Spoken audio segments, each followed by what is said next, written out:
Ladies and gentlemen, it is that time again. It is time for the biggest event, because I don't like using the word party when describing this.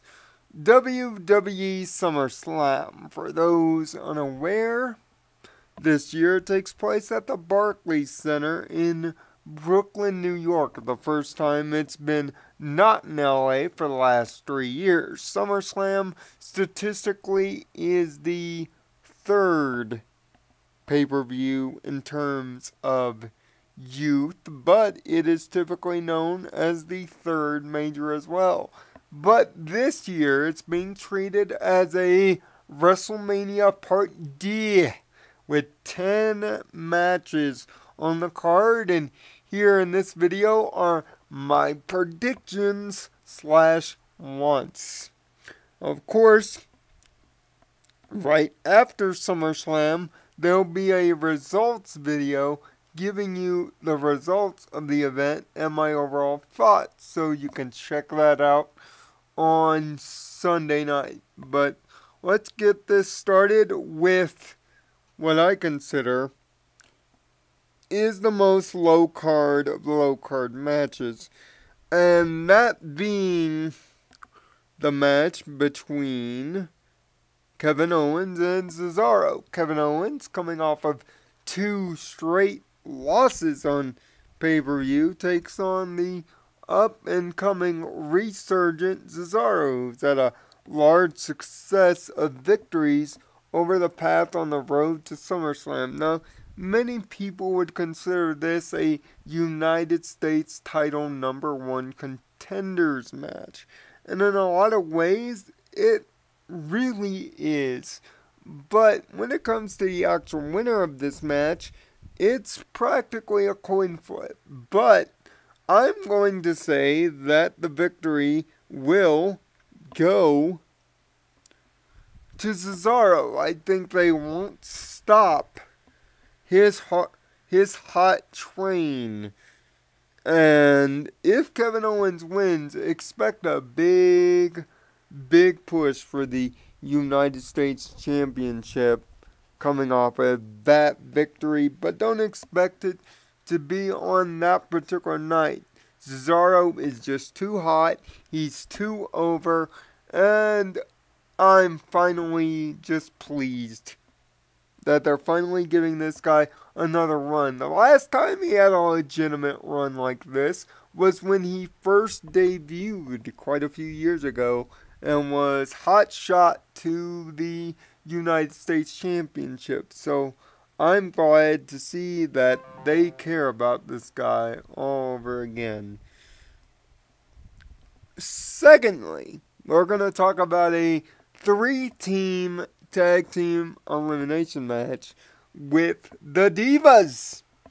And never before have I been actually excited for a Divas contest as this, because we have Team Bad, that being Naomi, the NXT Women's Champion Sasha Banks, and Tamina Snuka, hooking up against the submission sorority. That would be Charlotte.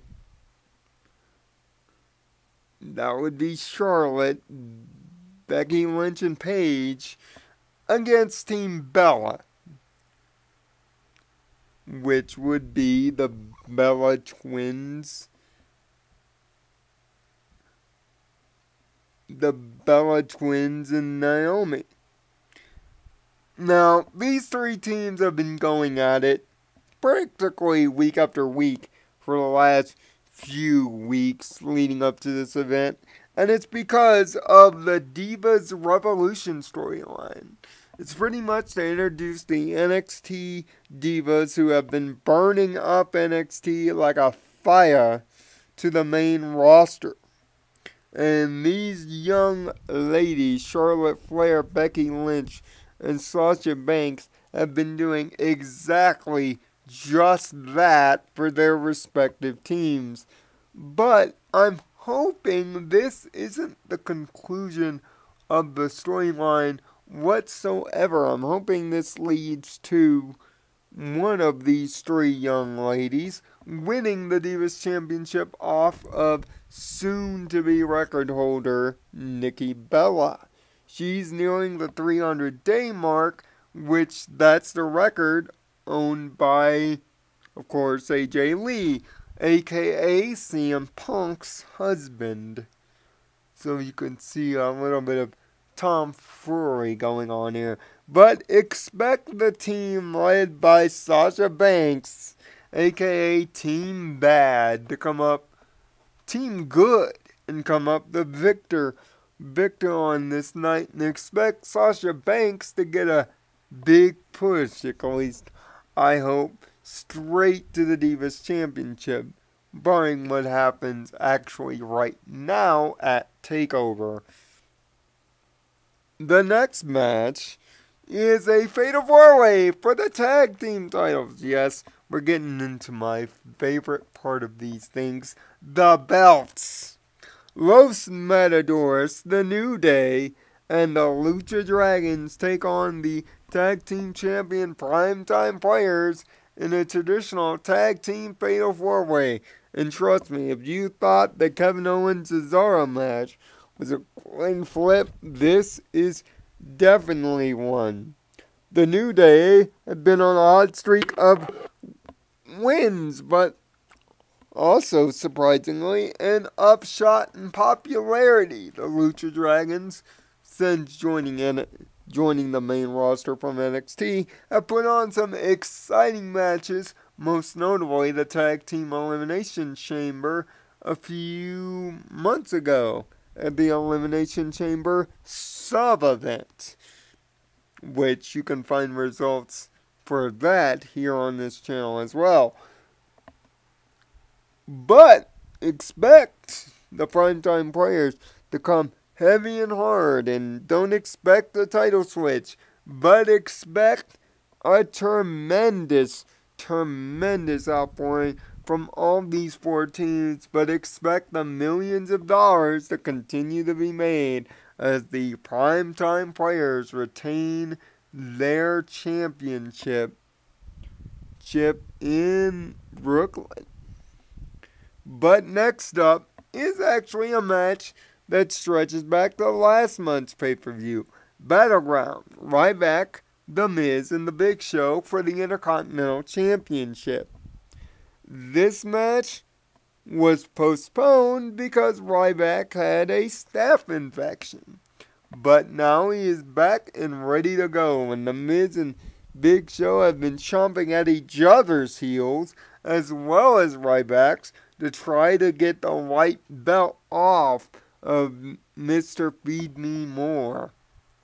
But don't expect a title switch here either. I think Ryback is up, he is ready to go, and plus it would once again be another reason for a stupid, useless hot swap if either the Big Show or the Miz were to win it, because of the Intercontinental Championship's recent affliction of non-health. So, expect Ryback to retain his championship, but expect the Big Show to actually have a good performance. I would think, surprisingly, he's due for one. Next up is a match that, in this humble wrestling analyzer's opinion, should not, by any circumstances, be happening. And that is Wade Barrett and Stardust going up against the young up-and-coming Adrian Neville and Stephen Arnett? That's right, the lead star of Arrow is actually taking part in this year's SummerSlam in a match based on a rivalry between the Red Arrow, that's Neville, and Stardust. Stardust is looking for a hero to his villainy. Adrian Neville has answered the call. But, unfortunately, Stardust in recent months before has been calling out the lead actress of Arrow, saying that he's a false superhero. Recently, he stopped by Raw a couple weeks ago and actually got into it with an altercation against Stardust, which leads to this match. Wade Barrett is in this match because reasons, and now apparently he's the Cosmic King now. Okay, as an alicorn, should I be worried? I'm not necessarily sure. But don't expect a match featuring a celebrity, especially with one as successful of a show as Stephen Arnett's Arrow, to go out and lose the match. And here's what's even the kicker. He's going to be in full green Arrow regalia for this match. So anybody who's a fan of the CW's Arrow, knock yourselves out because you're going to have a fun time as you see your superhero get real and get the win. Because celebrity matches. But now, on to the big two. And you know which big two I'm talking about. And I'm going to start with the match that I find least important. Before we get there. And that would be Roman Reigns and Dean Ambrose taking on the reunited Wyatts. This is a continuation of a rivalry that's been going on for 3 months. For some odd reason, Dean Ambrose is involved in this cause Shield. But the most surprising part of it is the reunion between himself and Luke Harper. Between Bray Wyatt and Luke Harper, formerly of the 3-man Wyatt family. Of course, the other, Eric Rowan, has been injured for quite some time. But finally expect Bray Wyatt's talking to amount to something. Expect the buzzards to be flying and the Wyatts to be winning over the team of Ambrose and Reigns. But also expect it to be a very physical, very grinded out matchup as well. Of course, Randy Orton and Sheamus have a match, but I will just say this. Randy Orton will win the match. Why am I not going into further detail? I'll get to that in a second. But Randy Orton will beat Sheamus in their one-on-one match. But as for the big two of the night, I'm going to start with the least important first. Brock Lesnar versus The Undertaker in what should be, but not, a no disqualification, no holds barred, drag down fight. And if you're a long-time wrestling fan, you know why this is happening. Brock Lesnar is the man who did the unthinkable. Break the cosmic law of The Undertaker winning at WrestleMania. He's the only one to do it. And The Undertaker has waited 18 months to exact his revenge, and he's more pissed than ever. But Lesnar won't back down. Expect punches, expect suplexes, and maybe expect a little blood along the way. This is not going to be a technical wrestling match. This is going to be two angry people hitting each other repeatedly. And as of note, this is the first time in nearly 6 years that The Undertaker has wrestled at a pay-per-view that is not WrestleMania. So there's a stat for you, but expect the dead man to get his win back and avenge his WrestleMania loss. Because might bring him out here again if you're not going to have him win. But expect it to be a knockdown, drag out fight. Maybe that's why they made it 4 hours, just to give these guys an hour or so just a fight. But I ain't complaining. But now it's on to what I consider the most important match in WWE history. The main event of the evening. John Cena, Seth Rollins, United States and World Heavyweight Championship on the line. That's right. Not one title, two. Both the WWE Undisputed Championship and the US Championship will be defended. One person is walking out on paper with two belts. John Cena is going for his record-tying, historic 16th World Championship. And if he gets it, I will warn you, because I will have something to say to each and every one of you haters. Seth Rollins is trying to prove himself as a legitimate champion and not just Triple H's bitch, as said by John Cena. John Cena may have gotten his nose broken, but within 2 weeks, he was right back in Super Cena mode and right back in Seth Rollins' face. And he's looking to get this victory. And ladies and gentlemen, and Cena haters everywhere, I'd hate to tell you, but John Cena's getting this win.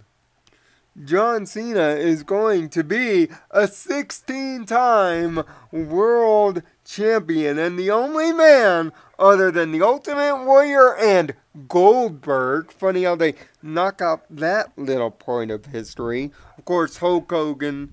He defeated Hulk Hogan to unify the United States and the then WCW title back in 1996. It's funny how they nullify that little stat. To become only the third man to dual champion with the World Championship. However, the reason why I skimmed over that whole Sheamus thing is he's got money in the bank. And I think the WWE is going to blow this historic moment and do something they shouldn't and have Sheamus cash in Money in the Bank on whomever wins this match to become the World Heavyweight Championship. Which, my thing, why?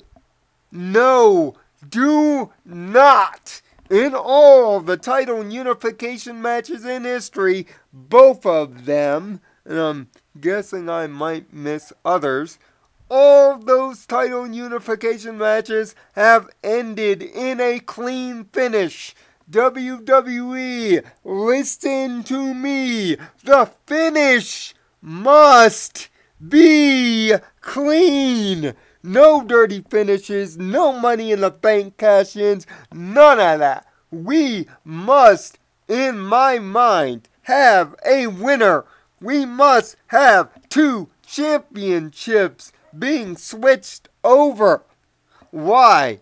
To protect the sanctity of the belt, especially when the World Championship is involved. So, if it were my way, John Cena would be the man on top of two mountains as your undisputed United States World Heavyweight Champion.